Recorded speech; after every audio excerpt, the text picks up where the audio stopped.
Welcome back to the Full Frame Podcast. I am with Morgan and Andrea today, talking about the pre-production process. So we're going through this whole process of what's this package that we offer as Avian to our customers, from pre-production, which we're talking about today, all the way up to distribution, which will be the last episode of the series. And really getting into the nitty-gritty details about what's expected within each of those stages. So before we get too far into today's conversation, Morgan and Andrea, do you want to introduce yourselves? Whoever would like to go first. Yeah, I'll go first quickly. I'm Morgan Hoey. I was in our first episode, and I'm the Senior Director of Training, Multimedia, and Consulting at Avian, and I helped start our video production team. Andrea? My name is Andrea Templeton, and I'm a video producer with Avian, and I have a background starting educationally in film and media studies, and I worked in the entertainment industry in DC and Los Angeles for about 10 years, and then I worked public affairs for naval aviation for a while and absolutely fell in love with aviation and working in that arena, and have been doing video production in that area for the last few years. Awesome. And you're relatively new to Avian still, but your experience is vast. So we'll get into, I'm sure we'll get into some of the experiences that you've had throughout your career soon. Let's just, I guess, outline what we're going to talk about. So within the pre-production process, we have like that initial phase of planning, and then scripting, storyboarding, and all within there, you're talking with the customer, making sure that you're getting inputs from them. At that first phase of the planning and research, what's that look like? I imagine that's the time where you're coming up with ideas and really just pitching everything at, like, what's that saying where you're throwing things at the chalkboard or whatever? Spaghetti at the wall. Yes, exactly. You throw at the chalkboard. I don't know. What's it? When we first get a project, that usually starts with a kickoff meeting with the customer where we sit down and understand what it really is that they're looking for, because that really does feed a lot of our research. It fuels kind of the direction of the video and helps us define that end goal. And typically we start off with a nice team brainstorming session. Sometimes that's, a group of folks coming together to look at existing material and thinking about how we may be able to improve upon it or repackage it, or take a different approach that is going to get the customer close to that goal. Sometimes that's also looking and doing some research about what other similar projects exist and how we can create something that's new and different, that's not like anything that's ever been done before. I agree with all of that. That's I like to always think, who are we trying to affect, and what do we want to do to them, and where are we right now? So really, where do we want them to be? Who are they, and where are they right now? And then what's the path? And that is very wide view. But I think that leads into everything that Morgan was talking about. Once we know that, then we know how to frame the kind of content, because, knowing that effect that we want to have is going to affect design elements and content. And is it going to be funny? Is it going to be light? Is it going to be educational? What do we need in there to have the desired effect? Yeah. So I'm going to spill some secrets. We're obviously not recording these in sequence, so I know what we've talked about already. But one of the cool themes that I think has come out of these recordings is the fact that, well, obviously, these are not videos for us. These are videos for our customers. And like Andrea just said, making sure that we're hitting the audiences, hitting the messages that our customers need to hit and need to get out to their workforce or whoever their audience is super important. And obviously one of the things that you guys focus on most. And then making it easy for them. So having those ideas for where we can pitch it to them and they can just kind of say, hey, that's a good idea, or that's not a good idea, or combine these two ideas. And I really like that kind of thing. So making it easy for them is also something that I've seen and you guys have talked about, your team has talked about a lot in these recordings, which is really cool that it kind of goes through all of the recordings.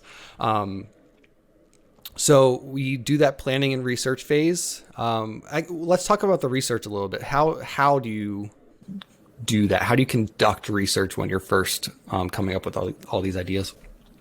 So I think it depends on the topic. So Andrea and I right now are working on a project for New Mexico Tech, and we are actually making some videos for law enforcement that are about responding to bombing incidents. So both Andrea and I do not have personal experience in that field, very limited knowledge. So first we went through any course material that was available to us just to learn, what we could about the topic. I think we both did some independent research to look at what this style of training video looks like. So just any type of first responder training. There are a myriad of different incidents, that there are training videos out there for. So we were able to look at some videos that were related to other types of incidents and get some inspiration, what we did and did not like from those videos, what elements we definitely want to include in our videos, and how we want to set them apart. I think that one thing that Andrea has picked up on in writing the scripts for these she's really cued into what the finer details of these scenarios are going to be. So it's not just top level dialogue. Andrea has really been thinking critically about like what all of the body language is going to be on camera, what emotions are going to be portrayed on camera, and those types of things, in my opinion, are going to set this project apart from other samples that we've seen. So, just seeing what is in existence and figuring out how we want to put that together in our own way. Yeah, and I think that one of the key things about this, and with a lot of the work that we do, working with government entities, is that we have a lot of relationship with subject matter experts. So in working on these scripts, I really had to get inside the intention of what they were looking for, and I came up with a basic script outline to give them something clear to look at, and then they could make the minor tweaks that they needed to make as far as how, making it accurate for how law enforcement would approach these situations. And also, this is kind of a choose your own adventure piece. Like, it's a story, but they're doing it so they can pause and talk about what's going to happen. So we created a scenario that then is going to stimulate that conversation amongst the people in the room. And so it was a lot of collaboration with the subject matter experts to make sure that we were leading them up to the point that they wanted to be with the people that they were in training with. So it's been a fun relationship working with them. So I want to get into your background a little bit, Andrea, with the kind of high profile project that you did in the Pax River area, the Women in Aviation project. Were there differences in how you planned that out versus the type of work that you're doing now for Avian? Yeah, I mean, I'll say big picture, no. It still has the same, who are we affecting and how but in the details, absolutely. And this one was one of my favorite projects that I've ever done. It was so inspiring to get to work on. But the way that we approached that was the museum wanted to do a exhibit on women in aviation, and they have a designer who, by the way, is also on the Avian team that designed the exhibit in the museum. Extremely talented. And so I knew her, I brought her in. We worked kind of in collaboration with what they wanted to put up in the museum, and then how the video was going to feed into that, both in social media and what they wanted to do, on the web as they're expanding the museum outside of the borders, and also what would be viewing inside of the exhibit. And it was really just about documenting the incredible stories of these women that just broke through barriers and led the way for so many others. So it was really about but again, finding out what they wanted and then telling that story. And it was an easy story to tell because those women are incredible.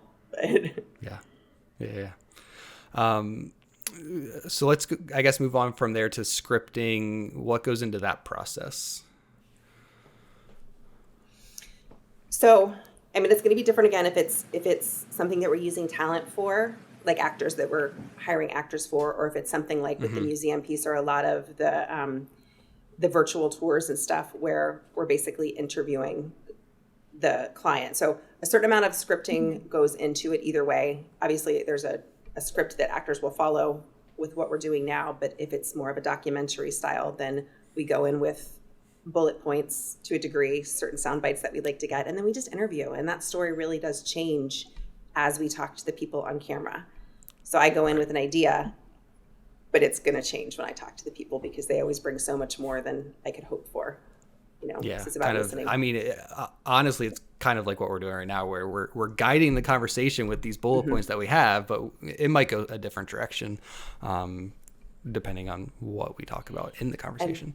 I'm in the process right now of doing a documentary about the history of Patuxent River Naval Air Station. So it's basically the history of Navy test and development and like the first astronauts and the amazing story of this place. And we've got over 100 hours of footage for that one. So it's a completely different animal altogether, where we're then kind of crafting the story that has to go down to 30 minutes out of 100 hours. So it really is about crafting what you get. But that's the same that applies even if we're doing a 3-minute video. It's really listening and then telling the story that the client wants told. Morgan, do you want to talk about just, I guess, the avian approach to storytelling? Is there anything specific that we do? Andrea was saying that whether it's a 100-hour project or a 3-minute project, that the overall approach is still the same. It's like having the same basic recipe, but every now and then you swap out an ingredient or you change a small step. With what Morgan said, I think that another thing that really makes Avian unique is the way that we really do take time with the clients and the people that we're interviewing, because it takes time to get comfortable with a camera staring at you. You want to be in an environment that you really feel taken care of and supported. And the Avian team is amazing at putting people at ease and being able to really get you as the client to tell your story, even when there's a camera staring at you, which can be a challenge for everybody. Morgan, do you want to talk about so we have obviously the big upfront thing is the videos that we're creating, but we also have this really in-depth knowledge of strategic communications, and we have so many experts that do just specifically strategic communications. How are we crossing the two together to make the best quality product that we can for our customers? I would say that that's definitely one of the things that sets Avian apart. The fact that most of our products are, influenced by either a strategic communications person that is supporting that project, or there's someone on the team, a producer or a scriptwriter who has a strong background in strategic communication, who really understands how to create a central message and then center the entire project around that. And, from scripting to interviewing to overseeing the visuals, really making sure that that message is carried throughout the piece and supported then by the visuals. I agree completely. And I think one of the things that makes Avian unique is that, the team does have an experience specifically inside of government and military and aviation communications. I have a long background just working on public affairs for naval aviation. And inside of that, working with a lot of different technologies and knowing who the government clients are talking to and who they have to make a difference for and how to speak to those audiences. And I'm not alone on the team in that skill set. And I think that that's extremely unique for Avian. Yeah.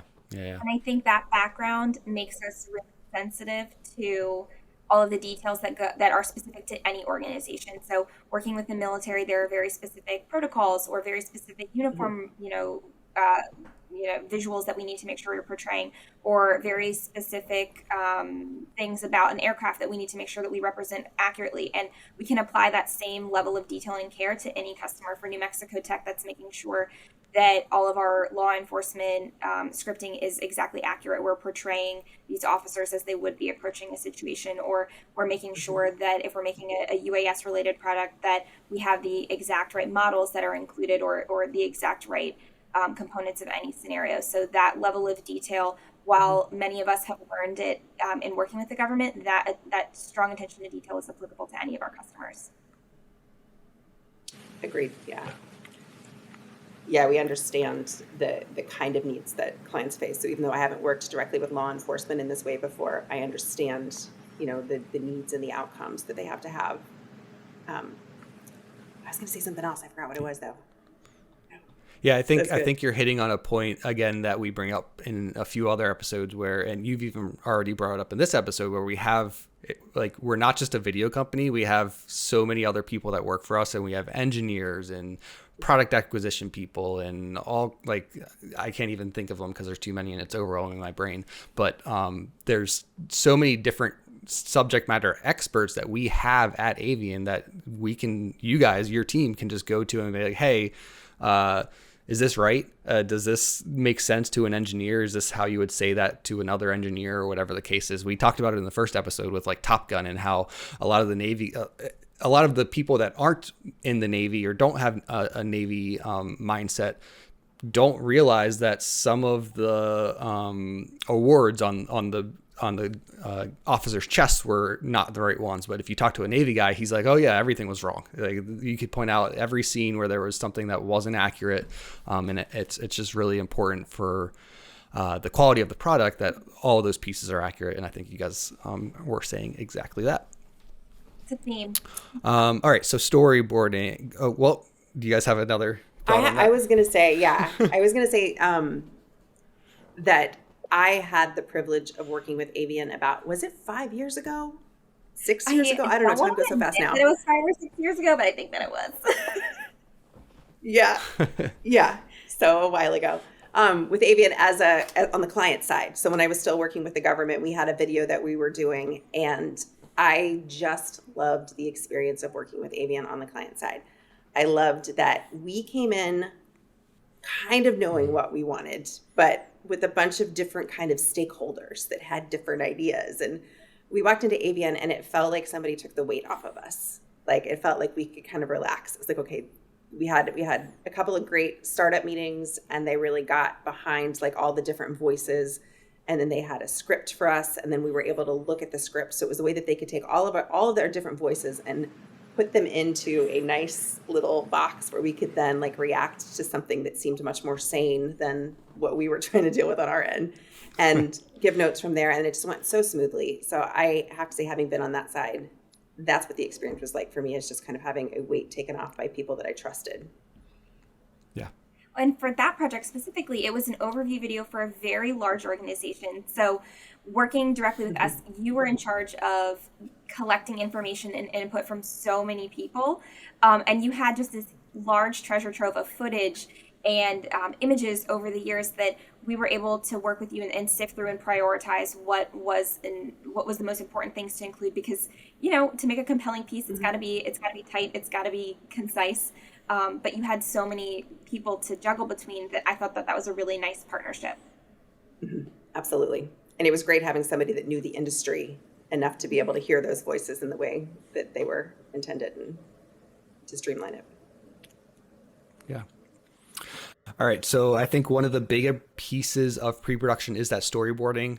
Again, when we go into these other episodes, we'll hear, I think in pretty much all of them, they talk about storyboards and like the importance of having that storyboard set at the beginning. I think this goes along with both the planning and research phases, but do you want to kind of describe what exactly a storyboard is and why it's important to the process?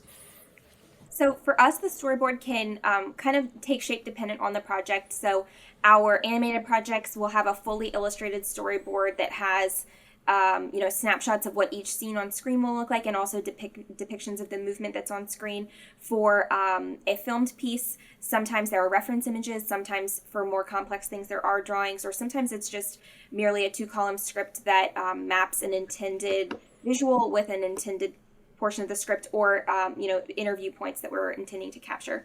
So it can kind of take shape dependent on the project. And one thing that I have found really valuable is that it helps us create a shared vision, both within the team and with the customer. So I can say, okay, let's put a red truck on screen, and I'm envisioning an old jalopy that is a rusted red, and someone on our team is like, ooh, let's get this brand new like Chevy insert truck name, because I was going to say Tahoe, and that's not a truck.